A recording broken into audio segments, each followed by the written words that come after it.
Hello বন্ধুরা, আসসালামু আলাইকুম। কেমন আছেন আপনারা সবাই? আপনাদের দয়া আমি ভালো আছি। আজকে আমি রান্না করব এই দেশি মুরগির মাংস। এই দেখেন, আমি ছোট ছোট দুইটা দেশি মুরগি এখানে নিয়েছি। আমি দিয়ে দিচ্ছি পরিমাণ মতো তেল। এখন আমি আগে থেকে কেটে রাখা পেঁয়াজটা দিয়ে দিচ্ছি। বন্ধুরা, এই কয়েকটা গোটা মশলা দিয়ে দিলাম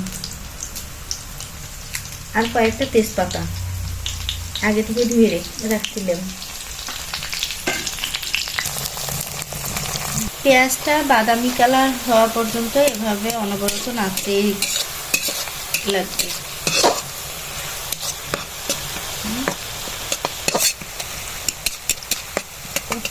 বন্ধুরা, পেঁয়াজটা বাদামি কালার হয়েছে। এখন যে আমি একটু পানি দিব পেঁয়াজটা সেদ্ধ হওয়ার জন্য।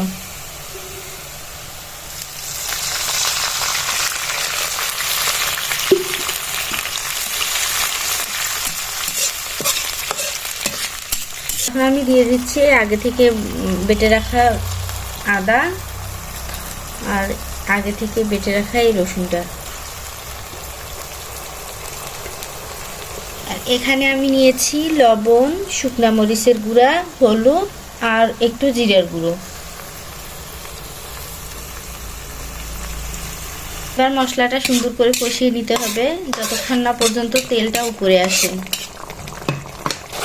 বন্ধুরা, মশলাটা কষানো মোটামুটি হয়ে গেছে। দেখেন কত সুন্দর তেল উপরে উঠে গেছে। এখন আমি আগে থেকে ধুয়ে রাখা মাংসটা দিয়ে দিব।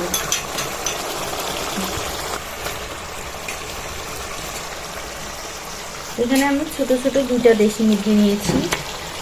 বন্ধুরা, মাংসটা ভালো করে নেড়ে দিলাম। মাংসটা ভালো করে নেড়ে ছেড়ে সেদ্ধ হওয়ার জন্য হালকা করে একটু পানি দিব, কারণ ছোট মুরগি বেশি পানি দেওয়া যাবে না।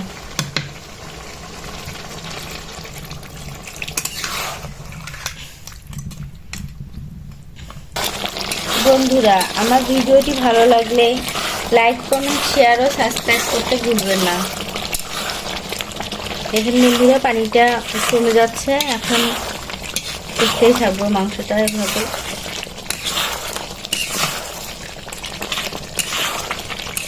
বন্ধুরা, এই দেশি মুরগির মাংস আমার দুই ছেলের খুব পছন্দ।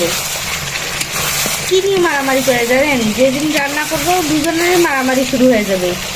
এই আপনার এই গুড্ডা কলিজা, এই কলিজা, তারপর এই গুড্ডা, এগুলা আর এই লেগ পিস নিয়ে দুই ভাই একদম সেই লেভেলের মারামারি লাগে। এই জন্যই আমি মুরগি রান্না করলে দুইটা মুরগি একসঙ্গে রান্না করি। নয়তো বা একটা মুরগি রান্না করলে দুই ভাইকে দুই পিস দিলে ছোটোটা বড়োটা খায় নেবে।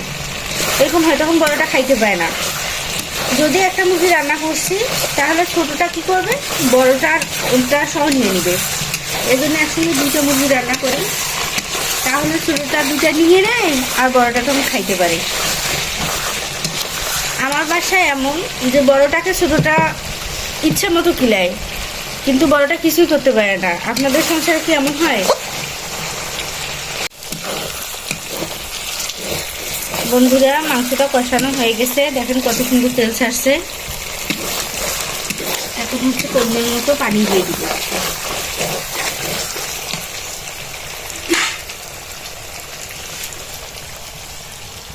দেশি মুরগিতে একটু পানি বেশি হলেও ভালো লাগে। আমি এইটুকু পানি দিয়ে দিলাম।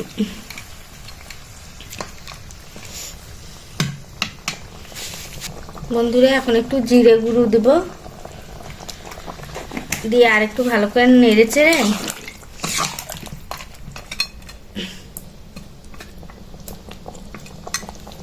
ঢাকনা দিব এই 2 মিনিটের জন্য। বন্ধুরা, আমার মাংসটা হয়ে গেছে। আপনারাও এভাবে গ্রামীণ পরিবেশে আমার মতো রান্না করতে পারেন। আমার মাংসটা হয়ে গেছে, এখন আমি নামিয়ে ফেলবো। আর হ্যাঁ, আমার চ্যানেলটিকে লাইক, কমেন্ট, শেয়ার ও সাবস্ক্রাইব করতে একটু ভুলবেন না।